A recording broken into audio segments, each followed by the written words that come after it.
Hi అందరికి ఒక 1 cup గోధుమ పిండితో సాఫ్ట్గా పైన కొంచెం క్రిస్పీగా లోపల సాఫ్ట్గా పిల్లలకి నచ్చేలాగా స్నాక్స్ చేయండి. చాలా ఇష్టంగా తింటారు. వీకెండ్ కదా, ఖచ్చితంగా ఏదో ఒక స్పెషల్ ఉండాల్సిందే. వారం అంతా పాపం చదివి చదివి అలసిపోతారు. సో ఇలా టేస్టీగా చేయండి. ఎంత బాగా తింటారంటే ఒకటికి 2-3 తింటారు. అండ్ టేస్టీ హెల్దీ లాగా కూడా చేసేయండి. ఇక్కడైతే నేను ఒక బిగ్ సైజు పొటాటోని ఒక 1 కప్ వరకు గ్రీన్ పీస్ని మంచిగా బాయిల్ చేసుకున్నాను. బాగా బాయిల్ చేసుకుంటే ఇలా మ్యాష్ చేసుకుంటే మెత్తగా అయిపోవాలి. కొంచెం పెద్ద పిల్లలకైతే కొద్దిగా నార్మల్గా బాయిల్ చేసుకొని అలా ఫోర్క్తో అటు ఇటు అంటే అయిపోతుంది. కానీ చిన్నపిల్లలకి ఇలా చేస్తే అంటే కొంచెం స్మూత్గా ఉంటే లోపల స్టఫ్ ఇష్టంగా తింటారు. సాఫ్ట్గా ఉంటుంది కాబట్టి నెక్స్ట్ ప్యాన్లో కొంచెం ఆయిల్ వేసి ఒక నార్మల్ సైజు ఆనియన్, కొంచెం కరివేపాకు, వీలైతే పచ్చిమిర్చి లేకుంటే లేదు. అవి కాస్త మగ్గిన తర్వాతకి ఎక్కువ మగ్గాల్సిన అవసరం లేదు.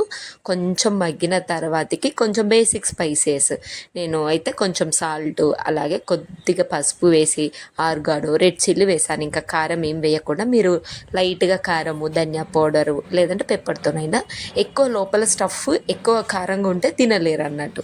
సో మనం మ్యాష్ చేసుకున్న ఆలు గ్రీన్ పీస్ స్టఫ్ ఉంది కదా, అది కూడా కొంచెం మంచిగా పచ్చిదనం ఆల్రెడీ బాయిల్ చేసుకున్నాము, కొంచెం అంతా మిక్స్ చేసుకోండి. అండ్ లోపలిది స్టఫ్ మంచి టేస్ట్ ఉండాలి. లైట్గా అంటే కొంచెం ఉప్పు అన్నీ మంచిగా సరిపోయి మైల్డ్ టేస్ట్ ఉంటే సూపర్ ఉంటుంది. తింటా ఉంటే తినాలనిపిస్తుంది. నెక్స్ట్ నేనైతే ఒక 1 కప్ గోధుమ పిండిని మంచిగా సాఫ్ట్గా ఇలా నార్మల్గా చపాతి పిండికి ఎలా కలుపుతామో అలా కలిపేసుకొని చిన్న చిన్న ముద్దల్లాగా చేసుకోండి అంతే. సో ఇది పిండితో కాకుండా ఆయిల్తో, మనం పూరీలు ఆయిల్తో ఎలా ప్రెస్ చేసుకుంటామో అలా చేసుకోండి. పిండితో చేస్తే ఏంటంటే మొత్తము ఆయిల్ అంతా పిండి పిండి అయిపోతుంది. అందుకే కొంచెం ఆయిల్తో ఇలా చిన్న చిన్న పూరీలాగా ప్రెస్ చేసి లోపల మనం రెడీ చేసుకున్న స్టఫ్ కూడా పెట్టేసుకోండి. సో ఈ విధంగా ఫోల్డ్ చేసి ఇలా జస్ట్ చేయితో ప్రెస్ చేయండి అంతే. లోపల అంటే ఎక్కువ కొంచెం స్టఫ్ బయటికి రాకుండా నిదానంగా మంచిగా ఇలా ప్రెస్ చేసేయండి అంతే. మీకు ఏ సైజు ఈవెన్ ఇది సేమ్ స్టఫ్ తోటి సమోసా లాగా కూడా చేసుకోవచ్చు, లేదంటే ఇలా కచోరీ టైప్ లాగా ఈ విధంగానైనా చేయండి అంతే. ఆయిల్తో చేయడం వల్ల ఏమవుతుందంటే మంచిగా నీట్గా పిండి పిండిగా ఉండదు, ఇంకా చాలా సాఫ్ట్గా ఉంటుంది. పైన కొంచెం చూడడానికి క్రిస్పీగా ఉన్న తింటుంటే నోట్లో మంచిగా మెత్తగా అనిపిస్తుంటుంది అన్నట్టు.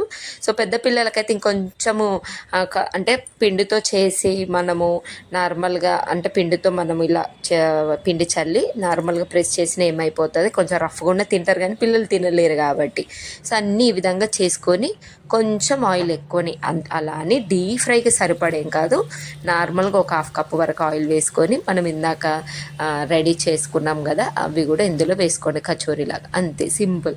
కింద గోల్డ్ కలర్ అయినాక నిదానంగా ఫ్లిప్ చేసుకోండి. సిమ్లో పెట్టండి. హై ఫ్లేమ్లో పెడితే ఏమవుతుందంటే మొత్తం కుక్ అవ్వదు, కింద అన్నీ మాడిపోతుంది, మళ్ళీ పైన ఏదంతా పచ్చి పచ్చిగా ఉంటుంది అంతే. సింపుల్, చాలా టేస్టీ ఉంటుంది. అండ్ మనం ఆయిల్తో ప్రెస్ చేసుకున్నాం కాబట్టి మంచిగా పొంగుతాయి కూడా అండి. ఇలా సాఫ్ట్గా ఇష్టంగా పిల్లలు కూడా కమ్మగా తిని పెడతారు. వారంలో ఏదో ఒక స్పెషల్ ఉండాలి కాబట్టి ఈ విధంగా చేసి ఇవ్వండి. చూసారు కదా, సిమ్లో పెట్టడం వల్ల మంచి గోల్డ్ కలర్ వచ్చేస్తుంది. కొంచెం కూడా ఆయిల్ ఏం పీల్చదండి, ఆయిలీగా అస్సలు ఉండదు. అలా ఉండకుండా ఉండాలంటే ఫస్ట్ మీరు స్టవ్ ఆఫ్ చేయకముందే ఇవన్నీ తీసి ఒక టిష్యూ పేపర్లో పెట్టేసేయండి.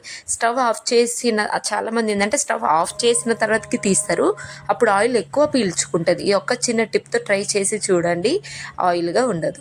సో చూసారు కదా, లోపల మంచిగా స్టఫ్ ఇలా బాగా పొంగి వస్తాయి. చాలా బాగుంటుంది టేస్ట్. ఖచ్చితంగా ట్రై చేయండి. ఓన్లీ ఆలుతోనైనా ట్రై చేసి చూడండి, ఓకేనా? ఎలా ఉంది ఏంటి అనేసి నాకు కామెంట్ బాక్స్లో షేర్ చేసుకోండి. నెక్స్ట్ మీకు ఎలాంటి మార్నింగ్ బ్రేక్ఫాస్ట్ అని షార్ట్లో వస్తాయిలేండి.